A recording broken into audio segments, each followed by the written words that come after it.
دنیا میں کون ہے جو یہ ماڈل پیش کر سکتا ہے کہ آپ کو اتنی طاقت ملی ہو اور آپ انسانیت کے اتنے خیر خواہ ہوں کہ آپ ایسٹ اور ویسٹ دونوں طرف جا کے لوگوں کی ٹیک کیئر کر رہے ہیں، لوگوں کی ہیلپ کر رہے ہیں، اور جو بیسٹ اویلیبل ریسورسز ہیں وہ آپ استعمال کر رہے ہیں کہ ہم میں سے اکثر لوگوں کو یہ پتہ ہی نہیں ہے کہ ہمارے ساتھ دنیا میں ہو کیا رہا ہے۔ مولانا شبلی نعمانی نے ایک جگہ لکھا، انہوں نے کہا قوموں کی کامیابی آگے بڑھنے میں ہے اور ہماری کامیابی پیچھے جانے میں ہے۔ ہماری کامیابی یہ ہے کہ ہم اللہ کے رسول صلی اللہ علیہ وسلم کے قدموں تک پہنچے۔ پچھلے 4-6 سال میں جب سے یہ یوٹیوب یہ ساری چیزیں شروع ہوئی ہیں، آپ دنیا کے کسی بھی پروفیسر کو، کسی بھی فقیہ کو، کسی بھی اسکالر کو سن لیں، لیکن جتنا زبردست مضبوط قرآن کا کلام ہے نا، کوئی اس کے قریب پھٹک بھی نہیں سکتا۔ کسی نے کہا تھا نا کہ اگر آج کے زمانے میں اسلام مسلمانوں کی مسجدوں میں آ جائے نا تو باقی ساری دنیا میں بھی اسلام آ جائے گا۔ مولانا مناظر حسین گیلانی صاحب کہنے لگے کہ ہمارے مدرسوں سے جو بچے نکلتے ہیں نا اس وقت، ان کا حال وہ ہے جو اصحاب کہف جب اپنی غار سے نکل کے آئے تھے نا دنیا میں، وہ دنیا ان کو بڑی اجنبی لگ رہی تھی، بڑے غیر مانوس، ان کے سمجھ میں نہیں آ رہا تھا کس دنیا میں ہم آ گئے۔ اس لیے ہمارا جو نظام تعلیم ہے اس وقت، یعنی علماء تیار کرنے کا، میں کسی عالم کے خلاف نہیں، میں کہہ رہا ہوں ہمیں اپنا پورا مائنڈ سیٹ چینج کرنا پڑے گا۔ اس میں یہ ہے دنیا سے بیزاری، دنیا میں کچھ بھی نہیں ہے، وہی ہم پرانے زمانے کے اندر لوگوں کو رکھا ہوا ہے۔ تو مناظر حسین گیلانی صاحب کے لیے ان کا حال یہ ہوتا ہے جیسے اصحاب کہف کا تھا، جب وہ آئے تو ان کی آنکھیں پھٹی کی پھٹی رہ گئی کہ یار یہ تو کوئی دوسری دنیا ہے بھائی، یہ تو عجیب دنیا ہے۔ اچھا، اس سے بڑی بات انہوں نے کہی کہ اب وہ ایسی دنیا میں آگے کھڑے ہو گئے کہ جہاں ان کا سکہ بھی نہیں چلتا۔ یہ دیکھیں اشارہ کر رہے ہیں، یعنی سکے سے مراد یہ ہے کہ جو چیز جس کے ذریعے انہیں وہاں لوگوں کو چیزیں سمجھانی ہیں، جس زبان میں ان کو وہاں بات کرنی ہے، جس طریقے سے ان کے ساتھ ان کو معاملات کرنے ہیں، انہوں نے جو چیز لی ہوئی ہے، جو ان کے پاس ٹریجر ہے، جو ان کی سوغات ہے، جو انہوں نے پوری تعلیم حاصل کی، وہ سوغات وہاں چلنے والی ہی نہیں ہے۔ سکے سے مراد یہ ہے ان کی وہاں کہ وہ وہاں چلنے والی ہی نہیں ہے۔ اپنے ماضی کی جنگوں میں توانائیاں ضائع کرتی ہیں وہ قومیں اپنے زمانے کی جنگ نہیں لڑ سکتی۔ لوگ کہتے ہیں کہ نوجوان جو ہیں وہ آج کل ملحد ہو رہے ہیں، یہ ایک بات کہی جاتی ہے نا، بھائی 25% پاپولیشن جو ہے وہ آلریڈی ایکس مسلم ہو گئے ہیں، یہ ہو گئے۔ میں نے اس پہ بڑا غور کیا اور کئی کتابوں کو میں نے پڑھا۔ میں آپ سے ایک بات شیئر کرتا ہوں۔ اصل میں ہوتا کیا ہے کہ وہ چیزیں جس میں الزام ہم پہ آنا چاہیے، ہم اس الزام کو ڈائیورٹ کر دیتے ہیں کسی اور طرف۔ اعوذ باللہ من الشیطان الرجیم، بسم اللہ الرحمن الرحیم، ثم اتبع سببا حتی اذا بلغ مطلع الشمس وجدها تطلع على قوم لم نجعل لهم من دونها سترا كذلك وقد احطنا بما لديه خبرا ثم اتبع سببا حتی اذا بلغ بین السدین وجد من دونهما قوما لا يكادون يفقهون قولا قالوا يا ذا القرنين إن يأجوج وماجوج مفسدون في الأرض فهل نجعل لك خرجا على أن تجعل بيننا وبينهم سدا قال ما مكنني فيه ربي خير فأعينوني بقوة أجعل بينكم وبينهم ردما آتوني زبر الحديد حتى إذا ساوى بين الصدفين قال انفخوا حتى إذا جعله نارا قال آتوني أفرغ عليه قطرا رب اشرح لی صدری ویسر لی امری واحلل عقدۃ من لسانی یفقہوا قولی۔ سورہ کہف کی چند آیات میں نے آپ کے سامنے تلاوت کی ہیں۔ لاسٹ ٹائم بھی ہم نے کچھ سیکشن اس کا کیا تھا۔ یہ جو آیات ہے اس کا ترجمہ اگر میں کروں تو اس کا ترجمہ یہ ہے کہ حضرت ذوالقرنین کی کہانی بیان ہو رہی ہے اور اس میں بتایا جا رہا ہے کہ وہ پھر ایسی جگہ پر پہنچے اپنے سفر میں۔ ہم نے پچھلی مرتبہ پڑھا تھا کہ وہ آل دا وے وہاں تک گئے جہاں زمین ختم ہو گئی اور پانی شروع ہو گیا، یعنی بالکل ویسٹ میں. اور اب وہ قرآن کہتا ہے کہ ایسی جگہ گئے کہ اس جگہ کا حال یہ تھا کہ وہاں کے لوگوں کا حال یہ تھا، قوم لم نجعل لہم من دونہا سترا، کہ جہاں سویلائزیشن ختم ہو گئی تھی. یعنی ایسی قوم میں وہ پہنچ گئے کہ جس قوم کو یہ تمیز بھی نہیں تھی کہ وہ اپنا تحفظ کیسے کریں. یعنی مکان بنانا تو دور کی بات ہے، اس قوم کو یہ سینس بھی نہیں تھی کہ کوئی شیڈ، کوئی ٹینٹ اپنے لیے کیسے بنا لیں. یعنی بالکل اس طرف چلے گئے. اچھا اب میں آخر میں ذرا تھوڑا سا بات کو جو کرنا چاہ رہا ہوں میں یہ کہ اتنی بڑی سلطنت حضرت ذوالقرنین کو اللہ سبحانہ و تعالیٰ نے دی تھی. یعنی ایک طرف وہاں چلے گئے جہاں زمین ختم ہو گئی، وہاں لوگوں کی ٹیک کیئر کر رہے ہیں، اور اب اس جگہ چلے گئے ہیں کہ جہاں ہیومن سویلائزیشن ختم ہو گئی اور ایسے لوگ شروع ہو گئے کہ جو بالکل ڈارک ایجز میں رہ رہے تھے، کہ جنہیں اپنے ٹینٹ بھی بنانا نہیں آتے تھے کہ سورج کی تپش سے اپنے آپ کو کس طرح سے بچائیں. اب یہ دیکھیں قرآن کی خوبصورتی کہ قرآن یعنی چند الفاظ میں کس طرح سے پورا ایک نقشہ کھینچتا ہے. یعنی تاریخ کی اگر کوئی کتاب کھولے انسان تو میرے خیال سے 1000 والیوم بھی لکھ لے تو جس چند آیات میں اللہ سبحانہ و تعالیٰ بتا رہے ہیں کہ کس طریقے کا سفر تھا حضرت ذوالقرنین کا. لیکن ان آیات میں پھر ایک پیغام ہے. اس کے بعد کیا ہوا؟ اس کے بعد انہوں نے سفر شروع کیا دوبارہ، ثم اتبع سببا. اس کے بعد وہ ایسی جگہ پہنچ گئے، ایسی قوم کے پاس پہنچ گئے کہ جو ان کی کوئی بات سمجھ نہیں سکتی تھی. یعنی لینگویج واز ویری ڈفرینٹ. اس کے بارے میں کہا کیا، لا یکادون یفقہون قولا، قول یعنی وہ ایک جملہ بھی، ایک لفظ بھی نہیں سمجھ سکتے تھے کہ جو کمیونیکیشن یعنی ایسی. اچھا پیغام یہاں پر جو اصل میں ہے وہ یہ ہے کہ اس قوم میں جب آپ پہنچے ہیں تو انہوں نے آپ سے شکوہ کیا کہ ہمیں کچھ لوگ ہیں یاجوج ماجوج وہ تنگ کرتے ہیں، آپ ہمارے اور ان کے درمیان کوئی. یہ کہانی ہم نے سب نے سنی ہے، لیکن اصل چیز جو یہاں پر کہنے کی ہے وہ یہ ہے کہ حضرت ذوالقرنین کو جب اس قوم نے یہ آفر کی کہ ہم تمہیں اجر دیں گے اس کا، فَهَلْ نَجْعَلُ لَكَ خَرْجًا، اگر تم ہمارے لیے دیوار بناؤ گے تو ہم تمہیں خراج دیں گے، یعنی ہم تمہیں اس کا معاوضہ دیں گے. تو انہوں نے کہا کہ نہیں، مجھے کوئی خراج نہیں چاہیے، اس لیے کہ جو اللہ نے مجھے دیا ہے، قَالَ مَا مَكَّنِّي فِيهِ رَبِّي خَيْرٌ، میرے رب نے آلریڈی جو مجھے دیا ہوا ہے، مجھے تمہارے اس مال وال کی کوئی ضرورت نہیں ہے، مجھے تو صرف تم ہیومن ریسورس دو اور میرے ساتھ وہ مدد کریں، باقی کام میں کروں گا. اچھا وہ جو دیوار بنائی ہے آپ یہ دیکھیں کہ اس وقت کی یعنی ایک ایسی قوم ہے. پوائنٹ یہاں پہ یہ ہے کہ جسے اللہ نے زمین میں اقتدار دیا، اور زمین کا وہ اقتدار جس کا آج کوئی تصور نہیں کر سکتا، لیکن اس شخصیت کی آپ ہمبلنس دیکھیں، اس شخصیت کی آپ کیئرنگ دیکھیں کہ وہ وہاں جا کے لوگوں کی ٹیک کیئر کر رہا ہے. وہاں جب گئے تھے جہاں زمین ختم ہو گئی، وہاں بھی اللہ نے کہا کہ ذوالقرنین اگر تو چاہے تو ان کے ساتھ برا معاملہ کر، اب یہ سب تیرے ماتحت ہیں، تو چاہے تو ان کے ساتھ خیر کا معاملہ کر. حضرت ذوالقرنین نے کہا نہیں، میں ان کے ساتھ خیر کا معاملہ کروں گا. ان میں سے وہ لوگ کہ جو گناہ گار ہیں وہ سزا کے مستحق ہوں گے زمین پر بھی اور اللہ کے یہاں تو ان کو اور زیادہ، یعنی ان کو آخرت سے کنیکٹ کر دیا. اور یہاں آ کر پھر ان کو ہائیسٹ ٹیکنالوجی جو تھی، یہ نہیں ہے کہ جو ریموٹ ایریا میں افریقہ میں رہ رہا ہے تو اسے آپ کہیں کہ تو پینٹ پہ گزارا کر اور تو ہمارے لیفٹ اوور پہ گزارا کر، نہیں. یعنی اس وقت کی جو دنیا کی ہائیسٹ ٹیکنالوجی تھی وہ استعمال کر کر آپ نے لوہے کو پگھلایا. لوہے کو پگھلانے کے بعد آپ نے ان سے کہا کہ قَالَ آتونی افرغ علیہ قطرہ، کہ اب تم تانبا پگھلا کے لے کر آؤ.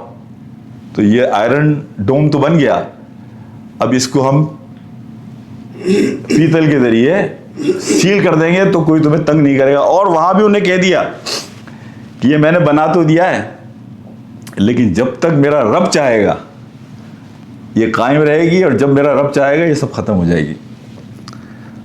اچھا آج کا جو پورا موضوع ہے اس میں جو بات کرنا چاہ رہا ہوں ان میں سب سے پہلی بات تو یہ ہے کہ اللہ سبحانہ و تعالیٰ نے یہ دنیا بنائی ہے نا، اس دنیا میں this world is all about shared resources and space. اور اللہ نے قرآن میں ہمارے لیے وہ مثالیں لا کے رکھ دی ہیں کہ اگر ہم ان کی بنیاد پر اس دین کی دعوت کو لوگوں کے سامنے پیش کریں، دنیا میں کون ہے جو یہ ماڈل پیش کر سکتا ہے کہ آپ کو اتنی طاقت ملی ہو اور آپ انسانیت کے اتنے خیر خواہ ہوں کہ آپ ایسٹ اور ویسٹ دونوں طرف جا کے لوگوں کی ٹیک کیئر کر رہے ہیں، لوگوں کی ہیلپ کر رہے ہیں، اور جو بیسٹ اویلیبل ریسورسز ہیں وہ آپ استعمال کر رہے ہیں. یعنی میں تو یہ بات کہتا ہوں نا، آج کے سینیریو میں آپ دیکھیں، ہم میں سے اکثر لوگ، میں اس کو یہ کہوں گا کہ ہم اتنے نائیو ہیں کہ ہم میں سے اکثر لوگوں کو یہ پتہ ہی نہیں ہے کہ ہمارے ساتھ دنیا میں ہو کیا رہا ہے، یعنی کون ہمارے ساتھ کیا کھیل کر رہا ہے. حکومت کی یہ ذمہ داری بنتی ہے کہ وہ اپنے شہریوں کو کسی بھی استحصال سے، کسی بھی ڈسیپشن سے، کسی بھی دھوکہ بازی سے، کسی بھی ہیرا پھیری سے محفوظ کرے. یہ حکومت کا بنیادی کام ہے. لیکن آپ کو حیرت ہوگی کہ آج جن حکومتوں کے ماتحت ہم رہتے ہیں، چاہے وہ امریکہ کی حکومت ہو، چاہے وہ برطانیہ کی حکومت ہو، چاہے وہ پاکستان کی حکومت ہو، لیکن حقیقت یہ ہے کہ عام انسان کے ساتھ جو ہو رہا ہے، یعنی ایجوکیشن کے نام پر، ہیلتھ کیئر کے نام پر، ویلفیئر کے نام پر، یعنی کوئی بھی ٹائٹل آپ دے لیں، لیکن اگر آپ جا کر بٹوین دا لائنز چیزوں کو دیکھیں گے اور انڈر دا رگ جا کر چیزوں کو دیکھیں گے تو پتہ چلے گا کہ یار یہ تو انسانوں کے ساتھ پتہ نہیں کیا دھوکہ ہو رہا ہے. یعنی وہ کسی نے ایک بات کہی نا، یہ اسکول سسٹم جو بنایا گیا تھا، یہ تو اصل میں ورلڈ وار کے بعد بنایا گیا تھا ریکروٹس تیار کرنے کے لیے، کہ یہاں سے ریکروٹ کیا جائے، اس لیے کہ دنیا کی آبادی تو کا ایک بہت بڑا حصہ تو ختم ہو چکا تھا. یہ اس پورے اسکول سسٹم کے ذریعے ایسا سسٹم بنایا گیا. اب وہ پورا جو اسکول سسٹم ہے، یعنی میں کسی ایک کی طرف بات نہیں کر رہا، ہمارے فکر کرنے کی بات یہ ہے کہ ہمارے پاس اللہ نے اتنا بڑا ذریعہ دیا انسانیت کو گائیڈ کرنے کا اس قرآن کی صورت. بخدا میں ایک بات آپ سے کہوں، پچھلے 4-6 سال میں جب سے یہ یوٹیوب یہ ساری چیزیں شروع ہوئی ہیں، آپ دنیا کے کسی بھی پروفیسر کو، کسی بھی فقیہ کو، کسی بھی اسکالر کو سن لیں، لیکن جتنا زبردست مضبوط قرآن کا کلام ہے نا، کوئی اس کے قریب پھٹک بھی نہیں سکتا. ہمارا اکثر معاملہ یہ ہوتا ہے کہ ہمیں تھوڑا بہت وقت بھی ملتا ہے تو ہم اس کا لیکچر سن لیا، اس کا لیکچر سن لیا. بخدا آپ کو اگر 10 منٹ ملتے ہیں نا، اگر آپ کو آدھا گھنٹہ ملتا ہے، اس قرآن کو وقت لگائیں. اس قرآن میں اتنا مضبوط پیغام ہے کہ آدمی حیران رہ جاتا. اچھا، اور وہ انڈسپیوٹڈ ہے، یعنی یہ نا، باقی چیزوں میں تو یہ ہے نا کہ ہیومن رائے آتی ہے، ہماری رائے آئے گی، میرا اوپینین آئے گا، اس کے نتیجے میں ظاہر بات ہے میں چیزوں کو کہیں سے کہیں ٹوسٹ کر سکتا ہوں. لیکن قرآن تو بالکل اسٹریٹ پیغام ہے اللہ کا، اور اتنا طاقتور پیغام ہے.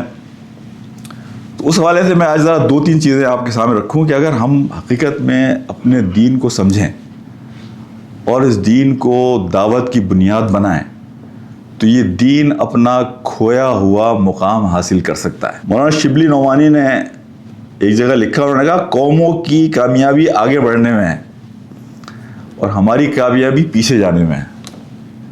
ہماری کامیابی یہ ہے کہ ہم اللہ کے رسول صلی اللہ علیہ وسلم کے قدموں تک پہنچے. قرآن کا جو اوریجنل میسیج ہے اور نبی پاک صلی اللہ علیہ وسلم کی جو اوریجنل تعلیم ہے، ہماری کامیابی پیچھے جانے میں ہے. یعنی ہماری کامیابی کے لیے ہمیں اوریجنل چیزوں کی طرف جانا پڑے گا. اور اس میں بڑی بدقسمتی کی بات یہ ہے کہ وہ قومیں جو اپنے ماضی کی جنگوں میں توانائیاں ضائع کرتی ہیں، وہ قومیں اپنے زمانے کی جنگ نہیں لڑ سکتی.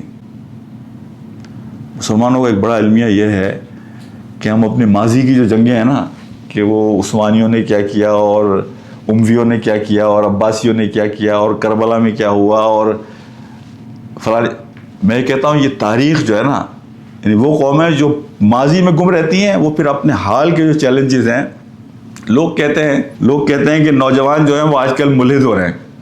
یہ ایک بات کہی جاتی ہے نا بھائی 25% پاپولیشن جو ہے وہ آلریڈی ایکس مسلم ہو گئے ہیں، یہ ہو گئے. میں نے اس پہ بڑا غور کیا اور کئی کتابوں کو میں نے پڑھا. میں آپ سے ایک بات شیئر کرتا ہوں.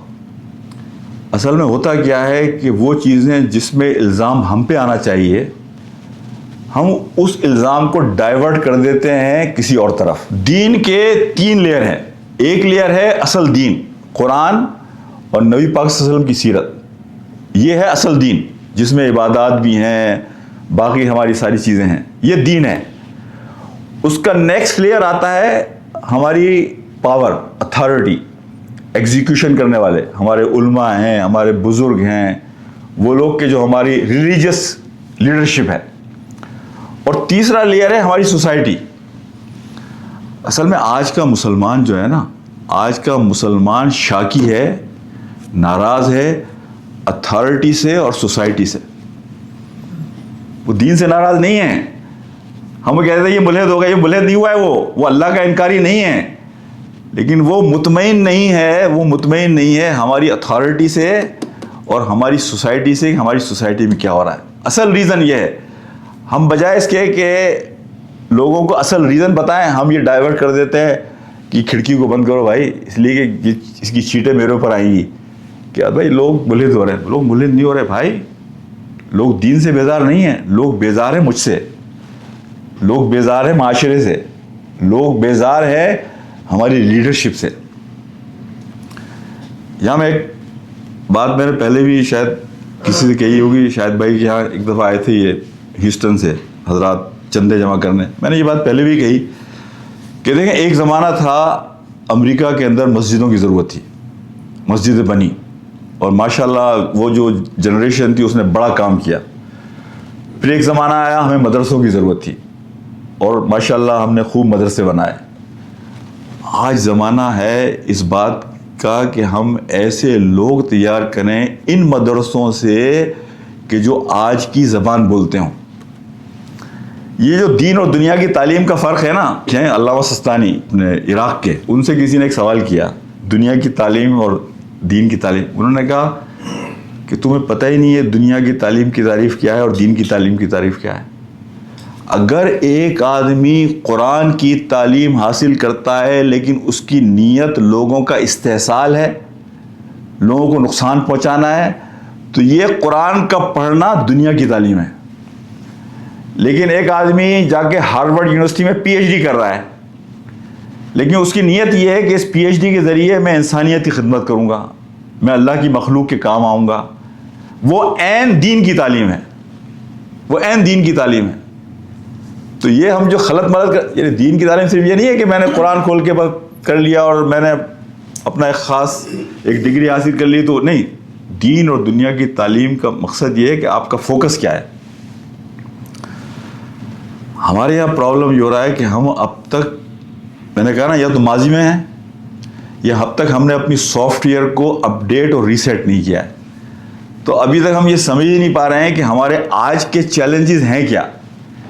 یہ جو نوجوان بچے ہیں، ان نوجوان بچوں کے ذہنوں میں جو سوالات ہیں، ان سوالات کو آپ اب حش حش کا کلچر نہیں ہے.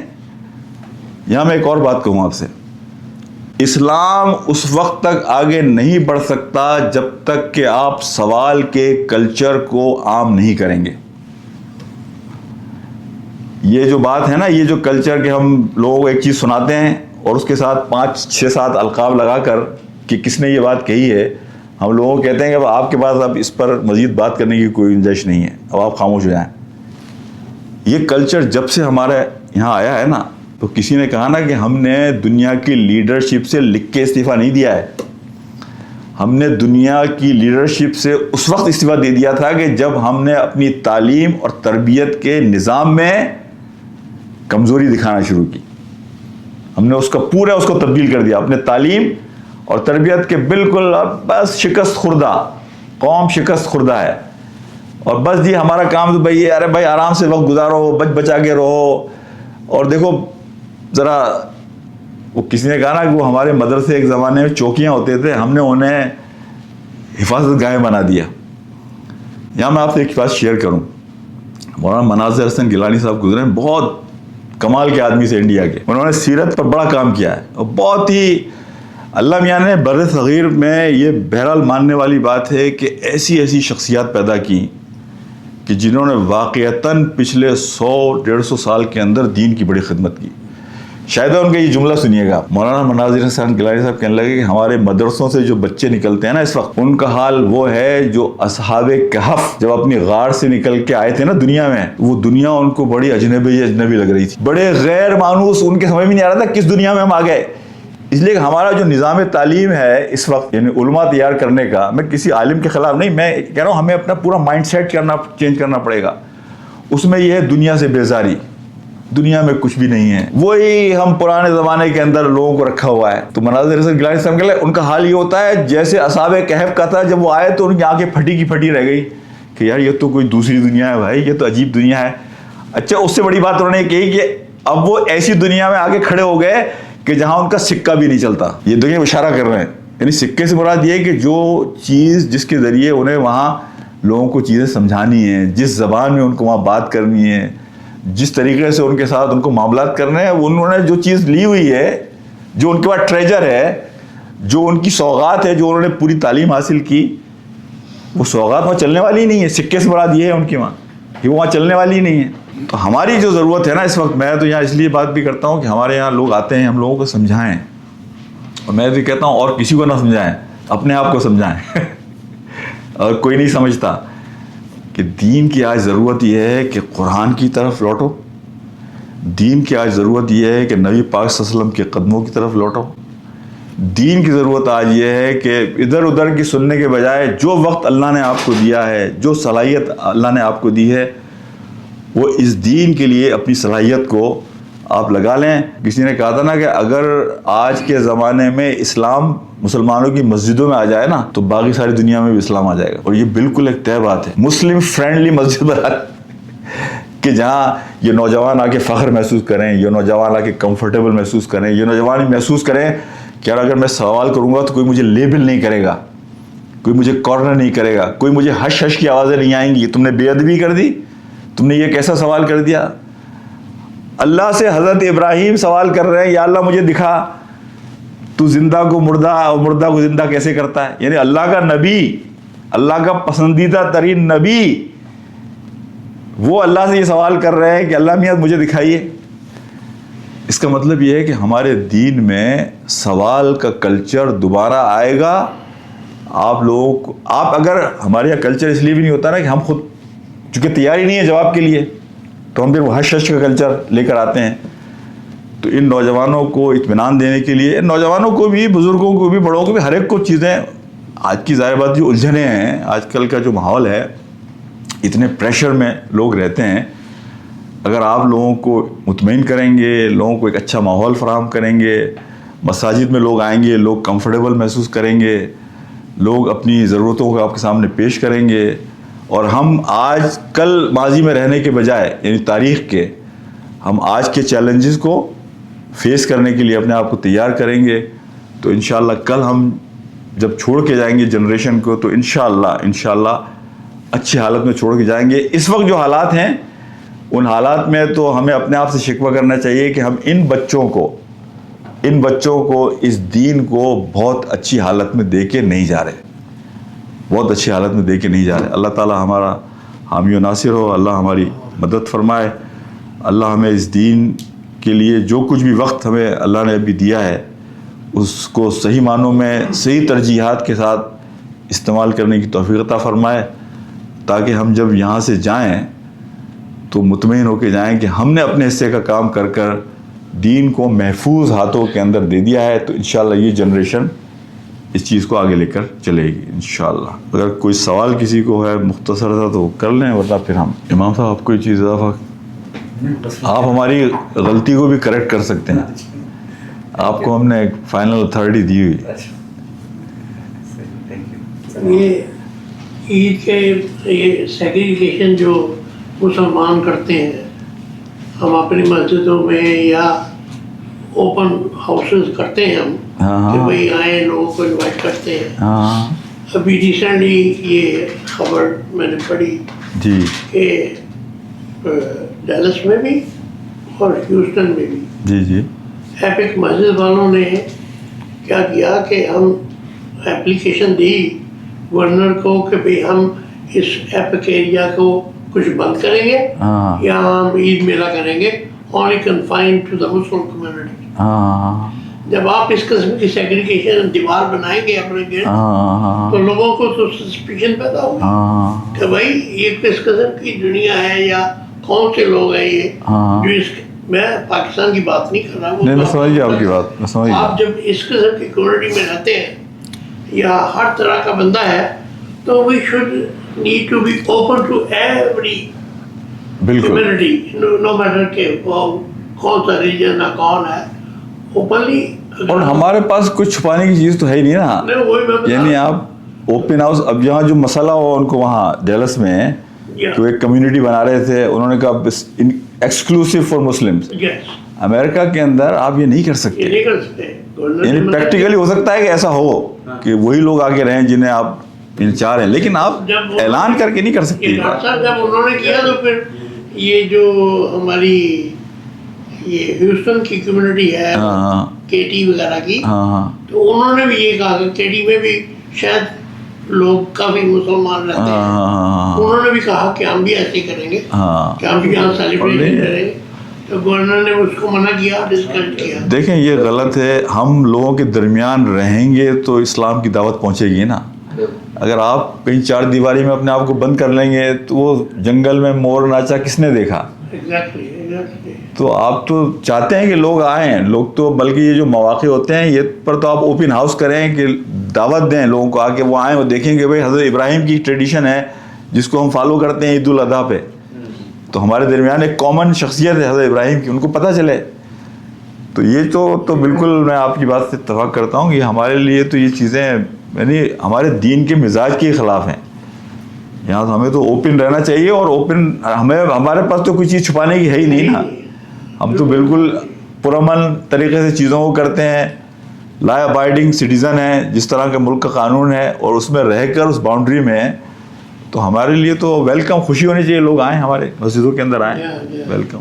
کوئی اور سوال اگر کسی کو. ایک کامنٹ ہے یہ جو رسوت آپ کا ہے نا ایمپر کا جو معاملہ ہوا تھا تو گورنر نے بلکہ ان کے اوپر کافی چیزیں بھی کی اور ان کا لیکن ایٹ دا سیم ٹائم یہ فاکس تو اس کو ڈفرینٹ اینگل سے دکھا رہا تھا لیکن سی این این نے ایک چھوٹی سی ایک نیوز دی. اچھا جی. انہوں نے یہ بتایا کہ ایک گھر تھا ورجینیا پتہ نہیں وہ مجھے یاد نہیں پڑا دیکھوں گا کلپ اگر مل گیا تو میں یہاں ٹھیک ہے وہ ایک گھر بیچ رہا تھا کوئی بندہ next to couple of Muslim homes. اسی نیبرہڈ میں جو بندہ تھا اس نے اپنی فیملی ممبر کے لیے جو لسٹ پرائس سے اوپر جا کے خریدا کہ یار this is the safest neighbourhood and these people are very good people and they are Muslims. تو وہ گھر وہ گورے نے بیچا لیکن وہ پرائس سے اوپر بکا اور لیا بھی گورے نے کہ یار ہم we wanted to stay next to Muslim house Muslims. جب اچھی چیزیں مطلب وہ سارا چل رہی ہیں ساتھ ساتھ. صحیح ہے بالکل.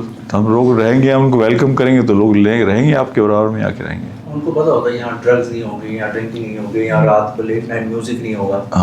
یہ سارے تماشے نہیں ہوں گے. بالکل بالکل بالکل بالکل بالکل. بسم اللہ الرحمن الرحیم. یہ جی تسلسل ہے کہ صحابہ کرام کا ایمان لانا اس کا یہ تسلسل ہے کہ